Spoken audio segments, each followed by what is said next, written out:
ನಂತರ ನಮ್ಮ ಮಹಾದೇವನ ಗುಡಿ ನಡೆದೆವು.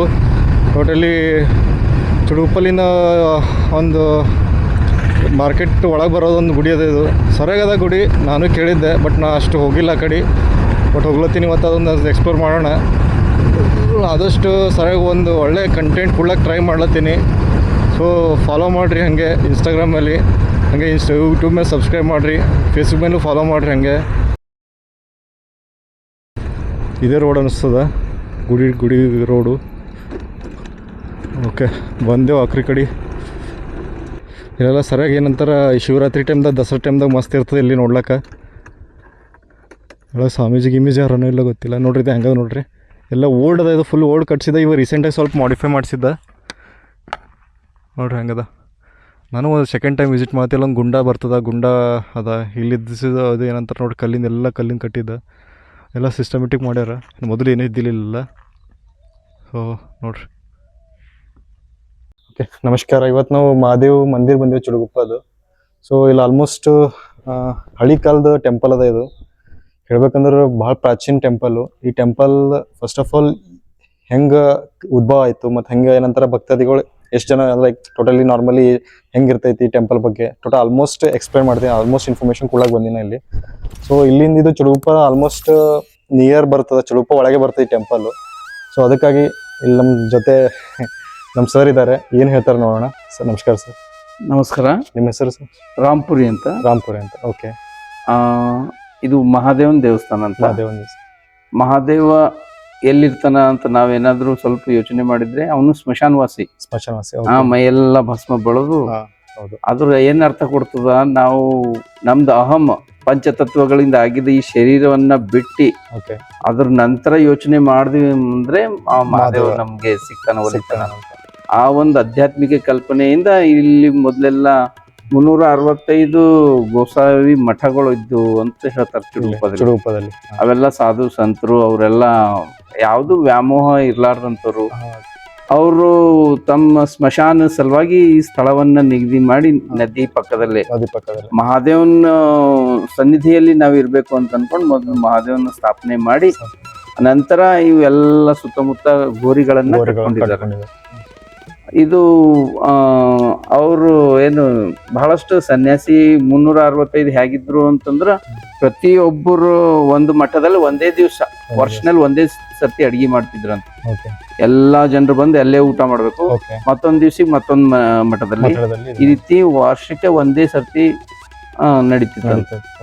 ನಿಧಾನ ಅದು ಸುಮಾರು ಅಲ್ಲಿ ಬಾವಿ ಇದೆ, ಅದ್ರಲ್ಲೊಂದು ಶಾಸನ ಇದೆ. ಅದು ಶಾಲಿವಾನ ಶಕೆ 1100 ಸಮಥಿಂಗ್ ಅಂತ ಇದೆ. ಅದ್ರ ಮೇಲೆ ಕೃಷ್ಣಗಿರಿ ಅಂತ ಒಬ್ಬ ಪಂಥ ಮೇನ್ ಹೆಡ್ ಇದ್ರಲ್ಲಿ ಅವಂದೇ ಹೆಸರಿದೆ. ಅವನು ಆ ಒಂದು ಗೀಚಿರೋದ ಹೆಸರಿದೆ. ಅವರ ಒಂದು ನೇತೃತ್ವದಲ್ಲಿ ಸ್ಥಾಪನೆ ಆಗಿದೆ ಅಂತ. ಇದು ಅಷ್ಟೇ ಅಲ್ಲ, ಅಲ್ಲಿ ಭವಾನಿ ದೇವಸ್ಥಾನದಲ್ಲೂ ಅದೇ ಸೇಮ್ ಶಾಸನ ಇದೆ. ಕೆಳಗಡೆ ರಾಮ್ ದೇವಸ್ಥಾನದಲ್ಲಿ, ಇನ್ನು ಹಳೇದ ಹನುಮನ್ ದೇವ್ರ ಗುಡಿ, ಈ ರೀತಿ ಎಲ್ಲಾ ಕಡೆ ಬಹಳಷ್ಟು ಊರ್ ಜನ ಎಲ್ರಿಗೂ ಯಾರಿಗೂ ಕೇಳಿ ಹೇಳ್ತಾರೆ 365 ಮಠಗಳು ಇತ್ತು ಅಂತ ಹೇಳ್ತಾರೆ. ಇವಾಗೆಲ್ಲ ಹೋಗಿ 3 ಮಠಗಳು ಮಾತ್ರ ಮಠ. ಅದಕ್ಕೇನು ಒಂದು ಯಾವಾಗ್ಲೂ ಅಹಂ ಬಂತು ಅಂದ್ರೆ ಅವ್ರದ್ದು ನಾಶ ಆಗ್ತದ. ಅಹಂ ಯಾವಾಗ ಬಿಟ್ವಿ ಅವಾಗೆ ಮಹಾದೇವ್ ಒಲಿತಾನ ಅನ್ನೋ ಹೇಳೋ ರೀತಿನಲ್ಲಿ ಇಲ್ಲೊಂದು ಘಟನೆ ಆಗ್ಯದ ಅಂತ ಹೇಳೋಕ್ ಇಷ್ಟಪಡ್ತೀನಿ. ಇಲ್ಲೇನ್ ಪಕ್ಕದಲ್ಲಿ ಒಂದು ಕಪ್ಪದು ಕರಿ ಸಮಾಧಿ ಅದ ಇದೆ, ಇಲ್ಲಿ ಕಾಣಿಸ್ತಾ ಇದೆ ನೋಡಿ. ಅದು ಅವನು ಆ ಒಂದು ದೊಡ್ಡ ಈ ಗೋಸ್ವಾಮಿ ಸಮಾಜದಲ್ಲೇ ಎಲ್ಲಕ್ಕಿಂತ ಹಿರಿಯ. ಅವನಲ್ಲಿ ಯಾವ ರೀತಿ ಅಭಿಮಾನ ಬಂತು ಅಂದ್ರೆ ಎಲ್ಲಾ ಸಮಾಧಿಗಳು ಕಟ್ಟಿದ್ದಾರೆ ವೈಭವಯುತವಾಗಿ, ನಂದು ಎಲ್ಲಕ್ಕಿಂತ ವೈಭವಪೂರ್ಣ ಇರ್ಬೇಕು ಅಂತ ಅನ್ಕೊಂಡು ಕರಿ ಕಲ್ಲಿನಲ್ಲೇ ಅವನು ಕಟ್ಟದ. ಪೂರ್ಣ ಏನ್ ಕಳಸ ಸ್ಥಾಪನೆ ಮಾಡೋದು ಹಂಗೆ ಇತ್ತು. ಅವಾಗ ಅವ್ನಿಗೆ ಸಾಕ್ಷಾತ್ಕಾರ ಆಯ್ತು ಅಂತ ಹೇಳ್ತಾರೆ. ಹಿಂದಿನಿಂದ ಹೇಳ್ಕೊತ ಬಂದಿದ್ದಾರೆ ಜನ. ಯಾವ ರೀತಿ ಅಂದ್ರೆ ಒಬ್ಬ ಹುಚ್ಚನ್ ರೀತಿ ಬಂದು ಏನಪ್ಪಾ ಮಾಡ್ತಾ ಇದ್ದಿ ಅಂದ್ರ ಇದು ಸಮಾಧಿ ಅದ, ಮತ್ ಇದೇನದ ದೇವಸ್ಥಾನ. ದೇವಸ್ಥಾನಕ್ಕಿನ್ನ ಅದ್ದೂರಿಯಾಗಿ ನಿಂದೆ ಕಟ್ಕೊತಾ ಇದೆಯಲ್ಲ. ಹೋಗೋ ಹುಚ್ಚ, ಅವ್ನ್ ನೋಡಿದ್ರೆ ಅವನ ಮೂಗ್ನಲ್ಲಿ ಸುಂಬಳು ಹಂಗ್ ಬರ್ತಾ ಇರ್ತಕ್ಕಂಥ ಹುಚ್ಚನಂಗ್ ಮಾತಾಡ್ತಾ ಇವ ಯಾವ ಹುಚ್ಚ ಹೋಗದೆ ಅಂತಂದ್ರು ಅವನು ದೇವ್ರು ಯಾವ ರೀತಿ ಕಂಡು ಬರ್ತಾನೆ ಅಂತ ಹೇಳಕ್ ಒಂದು ಉದಾಹರಣೆ ಅನ್ಕೊಡ್ರಿ. ಅಥವಾ ಸಾಕ್ಷಾತ್ಕಾರ ಯಾರ ರೂಪದಲ್ಲಿ ಹೆಂಗ್ ಬರ್ತಾನೆ, ಅವಾಗ ಅವನಿಗೆ ಆ ಹುಚ್ಚಿಗೆ ಸಿಟ್ಟು ಬಂದು ನೀವ್ ಹಿಂಗ್ ಮಾಡೋದು ನಿಮ್ ಗೋಸಾಯರ್ದು ಸತ್ಯನಾಶ ಆಗ್ತದಂತ ಶಾಪ ಕೊಟ್ಟು ಹಾ. ಕೊಟ್ನಂತೆ.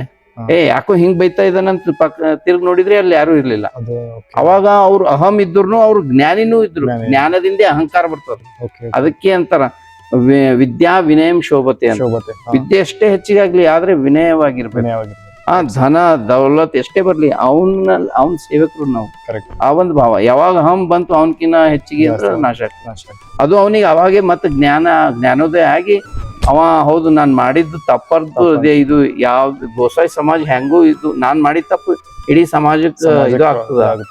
ಕೊನೆಗೆ ಎಷ್ಟಾದ್ರೂ ಒಂದ್ ಸ್ವಲ್ಪರ ಉಳಿಲ ಅಂಶ ನಾನು ನಂದ ಅಹಂ ಈಗರ ಹೋಯ್ತು ಅಂತ ಅನ್ಕೊಂಡು ಅದ್ರ ಮುಂದೆ ಒಂದ್ ಸಣ್ಣ ಸಮಾಧಿ ಅದ. ಸಣ್ಣದ ಅನ್ಕೊ ಅದಕ್ಕ ಅಲ್ಲಿ ಮಾಡಿರೋದೊಂದು ಅದು ಖಾಲಿನೇ ಉಳ್ಕೊಂಡು. ಈಗ ನೀವು ಏನಂತಾರ ಮತ್ತೊಂದು ಭಕ್ತಾದಿಗಳು ಬರ್ತಾರೆ ಸರ್, ಏನಾದ್ರು ವ್ಯವಸ್ಥೆ ಉಳ್ಳಾಕ ಶಿವರಾತ್ರಿ ಅಂತ ಹೇಳಿದ್ರು. ಶಿವರಾತ್ರಿ ಟೈಮ್ದಾಗ ಬರ್ತಾರೆ, ಕೆಲವು ದುಡ್ಡಲ್ಲಿ ಬರ್ತಾರ ಹೊರಗಿನ ಉಳ್ಳಾಕ. ಆಕ್ಚುಲಿ ಬಹಳ ಖರ್ಚಕ್ ಇಲ್ಲಿಂದ ಒಂದು ಹೇಳ್ತಕ್ಕಂಥದ್ದು ಏನಂತಂದ್ರೆ ಕೊರತೆ ಏನು ಅಂದ್ರೆ ಬೇರೆ ಯಾವ ದೇವಸ್ಥಾನಕ್ಕೂ ಬರಲ್ಲ, ಅಷ್ಟೊಂದು ಹೆಚ್ಚಿಗೆ ಜನ ಬರ್ತಾರೆ. ಆದರೆ ಅವ್ರಿಗೆ ಇನ್ನೂ ಸೂಕ್ತ ವ್ಯವಸ್ಥೆ ಅಂತದ್ದು ಏನೂ ಆಗಿಲ್ಲ. ಶ್ರಾವಣದಲ್ಲಿ ನೋಡಬೇಕು ಬಹಳಷ್ಟು ಜನ ಶ್ರಾವಣ ಸೋಮವಾರದಲ್ಲಂತೂ ಹೌದು ಪ್ರತಿ ಮಂಡೇ ಜಾತ್ರೆ ಇದ್ದಂಗೆ ಪ್ರತಿ ಮಂಡೇ. ಆಮೇಲೆ ಇಡೀ ದಿನ ಪ್ರತಿ ದಿನ ಏನಿರ್ತದೆ ಒಂದು ತಿಂಗಳು ನಿಯಮ ಹಾಕ್ಕೊಂಡಿರ್ತಾರೆ ಕೆಲವೊಬ್ಬರು. ಪ್ರತಿದಿನ ಬಂದು ಸ್ನಾನ ಮಾಡಿ ಬಂದು ಪತ್ರಿ ಎತ್ತಬೇಕು, ನೀರು ಹಾಕ್ಬೇಕು, ಪತ್ರಿ ಎತ್ತಬೇಕು, ಆಮೇಲೆ ಪ್ರಸಾದ ತಗೋಬೇಕು ಅಂತ ಹಿಂಗೆ ನಿಯಮದಿಂದ ನಡೀತಾರೆ.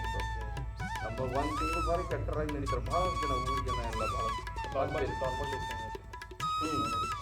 ಆಮೇಲೆ ಇದು ಶ್ರಾವಣ ಸಂದರ್ಭದಲ್ಲಿ ಇಡೀ ಮಂತ್ ಆ ರೀತಿ, ಮತ್ತು ಸೋಮವಾರ ಸ್ಪೆಷಲ್ ಆಗಿ ಎಲ್ಲ ಕಡೆ ಹಳ್ಳಿ ಸುತ್ತಮುತ್ತ ಹಳ್ಳಿ ಜನ ಎಲ್ಲ ಭಾಳ ಬರ್ತಾರೆ. ಇನ್ನು ಶಿವರಾತ್ರಿನಲ್ಲಿ ಕೂಡ ಭಾಳ ಅದ್ದೂರಿಯಾಗಿ ನಡೀತದೆ. ಶಿವರಾತ್ರಿನಲ್ಲಿ ಒಂದು 7-8 ದಿವಸ ಕಾರ್ಯಕ್ರಮ ನಡೀತದೆ. ಪ್ರತಿದಿನ ಪ್ರಸಾದ ಭಜನೆ, ಇನ್ನು ಸಾಯಂಕಾಲ ಭಜನೆ ಇರ್ತದೆ, ಮತ್ತು ಬೆಳಗ್ಗೆ ಪ್ರಸಾದ ಹಂಗೆಲ್ಲ ನಡೀತಾ ಇರ್ತದೆ. ಪೂಜೆ ಪುನಸ್ಕಾರ ಅಭಿಷೇಕ ನಡೀತಾ ಇರ್ತವೆ. ಆದರೆ ಇನ್ನು ಸರಿ ಮತ್ತೊಂದೀಗ ಟ್ರಾನ್ಸ್ಪೋರ್ಟೇಷನ್ ಇರ್ತದೆ. ಈಗ ಬೇರೆ ಊರ್ದವ್ರು ಬಂದ್ರೆ ಈಗ ನೀವು ಆಲ್ಮೋಸ್ಟ್ ಏನಂತಾರೆ ಈಗ ಇನಿಷಿಯಲಿ ಬೇರೆ ಬೇರೆ ಊರ್ ಕಡೆ ಬರ್ತಾರೆ, ಬಟ್ ಟ್ರಾನ್ಸ್ಪೋರ್ಟೇಷನ್ ಇಲ್ಲೇ ನಿಯರ್ ಆಯ್ತಾ ಏನೆಲ್ಲಾದ್ರು? ಇಲ್ಲೇ ಸಮೀಪ ಬಸ್ ಸ್ಟ್ಯಾಂಡ್ ಬರ್ತಾರೆ, ಅಲ್ಲಿಂದ ವಾಕೇಬಲ್ ಡಿಸ್ಟೆನ್ಸ್. ಹೌದಾ? ಆಮೇಲೆ ಇರೋಕ್ ವ್ಯವಸ್ಥೆ ಅಂತಂದ್ರಲ್ಲ ಅದೊಂದು ಇನ್ನೂ ಆಗಿಲ್ಲ. ಇಲ್ಲೆಲ್ಲ ಇವು ಬಹಳಷ್ಟು ಅದ ಕೆಲಸಗಳು ಮಾಡ್ಬೇಕಾದ್ರೆ. ಮತ್ತೊಂದೇನು ಸರ್, ಲೈಕ್ ಇವೇನು ನೀವು ಕೋರಿಗಳು ಕಾಣತ್ತೆ ಸರ್, ಸಮಾಧಿ ಅಂತ್ರಿ ಏನಂತ್ರಿ? ಹೌದು. ಈಗ ಆಲ್ಮೋಸ್ಟ್ ಹಿಂದೆ ಸಂತರ ಅವ್ರದ್ದು ಕೋರಿಗಳ? ಹೌದು. ಈಗ ಹೇಳಿದ 365 ಮಠಗಳು ಇತ್ತು ಅಂತ. ಆ ಒಂದು ಮಠಾಧೀಶದ್ದೇ ಇವೆಲ್ಲ ಗದಿಗೆಗಳು. ಭಾಲ್ಕಿ ಮಠದ ಅಪ್ಪರ್ ಬಂದಿದ್ದ, ಅಪ್ಪವ್ರಿಗೆ ಕರ್ಕೊಂಡು ಬಂದಿದ್ದಂತಾರೆ. ಸೋಮವಾರ ಪ್ರತಿ ಸೋಮವಾರ ಪ್ರಾರಂಭ ಮಾಡಿದ್ವಿ ಅಂತಾರೆ. 10 ಕಿಲೋ ಅನ್ನ ಮಾಡಿ ನಾವೇ ಮನೆಯಲ್ಲೇ ಮಾಡ್ಕೊಂಡ್ ಬರ್ತೀವಿ. ಯಾರಿಗೆ ಎವ್ರಿ ಮಂಡೇ ಮಾಡ್ತಾ ಇದ್ವಿ. ಮತ್ತೀಗ ಗುಡ್ಡ ಬಂದ್ಬಿಟ್ಟು ಗುಡ್ಡ ಅಂತಂತಾರಲ್ಲ, ಗುಡ್ಡ. ಹೌದು. ಮಿನಿಮಮ್ ಒಂದು ಲೈಕ್ ಒಂದು ಯಾವಾಗ ಸ್ಥಾಪನೆ ಮಾಡಿಲ್ಲ ಅವಾಗೆ ಕಟ್ಟಿದ್ರೆ ಗುಡ್ಡದಿಂದ ವಿಶೇಷತೆ ಏನು? ಯಾವಾಗ ನೀರು ಇರ್ತಾವ ನೋಡಿ. ಮಹಾದೇವನ ಶಿರದಿಂದೇನು ಗಂಗಾ ಹೌದಿಲ್ಲ? ಕರೆಕ್ಟ್. ಆಮೇಲೆ ಕನ್ಸ್ಟ್ರಕ್ಷನ್ ಫಸ್ಟ್ ಬೋರ್ ಹಾಕ್ತಾರೆ. ಅವು ಹಿಂದಿನ ಜನ ಗುಂಡ ಮೊದಲು ರೆಡಿ ಮಾಡ್ತೀವಿ. ಯಾವುದೇ ದೇವಸ್ಥಾನ ಮಾಡ್ಬೇಕು ನೀರು ಬೇಕಲ್ಲ, ನೀರಿತ್ತು. ಇಲ್ಲೊಂದು ಮತ್ತೆ ಆ ಕಡೆ ಸಣ್ಣದ ಗುಂಡ ಇತ್ತು.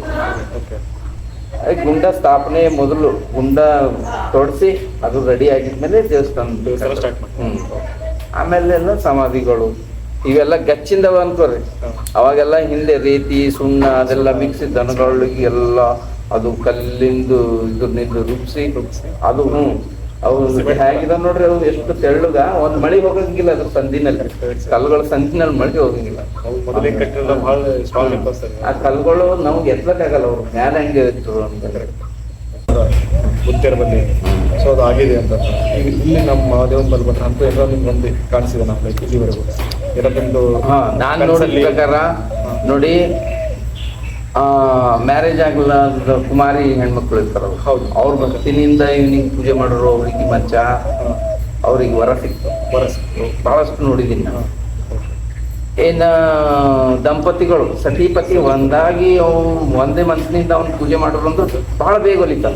ಒಳ್ಳೆ ಪ್ಲೇಸ್ ಅದ, ವಿಸಿಟ್ ಮಾಡ್ರಿ. ಯಾಕಂದ್ರೆ ನೀವು ಬಂದ್ರು ನಿಮ್ಲಿಂದ ಏನಂತಾರ ಭಕ್ತಿ ಜಾಸ್ತಿ ಆಗಿ ಮತ್ತೊಬ್ರು ಅದ್ರ ನೋಡ್ ಬರ್ತಾರೆ ಅಂತ ಸವಾಲಿಲ್ಲ, ಬಟ್ ಭಕ್ತಿ ಏನು ಇರ್ತೈತಲ್ಲ ಅದು ಒಲಿಸ್ಬೇಕು ಫಸ್ಟ್ ಆಫ್ ಮಹಾದೇವನಿಗೆ. ಸೊ ಶಾಂತ ರೀತಿಲಿಂದ ಬಂದು ಒಂದು ಟೈಮ್ ಸ್ಪೆಂಡ್ ಮಾಡೋ ಒಂದು ಫ್ಯಾಮಿಲಿ ಸಲಕ್ಕೆ ಒಂದು ಒಳ್ಳೆ ಪ್ಲೇಸ್ ಅಂತ ಹೇಳ್ಬೋದು. ಸೊ ಬರ್ರಿ, ಬಂದು ಏನಂತ ನಮ್ಗೆ ಈ ಟೆಂಪಲ್ ಒಂದು ಸಪೋರ್ಟ್ ಕೊಡ್ರಿ. ಯಾಕಂತಂದ್ರೆ ನಮ್ದು ಆಲ್ಮೋಸ್ಟ್ ಟೆಂಪಲ್ ಬೆಳೆಯೋದೇ ಭಾಳ ಕಷ್ಟ ಅದ. ಯಾಕಂದ್ರೆ ನಮ್ದು ಹಿಂದೂ ಅಂತ ಹೋದ್ರೆ ಲೈಕ್ ಸನಾತನ ಅಂತ ಹೋದ್ರೆ ಬೆಳೆಯೋಕೆ ಭಾಳ ಕಷ್ಟ ಅದ. ಸೊ ಬೆಳೆಸಿರಿ, ಈಗ ಏನೇನು ಈಗ ಬೇಕು ನಿಮ್ಮ ಕಡೆ ಆದಷ್ಟು ಹೆಲ್ಪ್ ಮಾಡ್ರಿ, ಬೆಳೀಲಿ ಟೆಂಪಲ್. ಅವ್ರಿಗೆ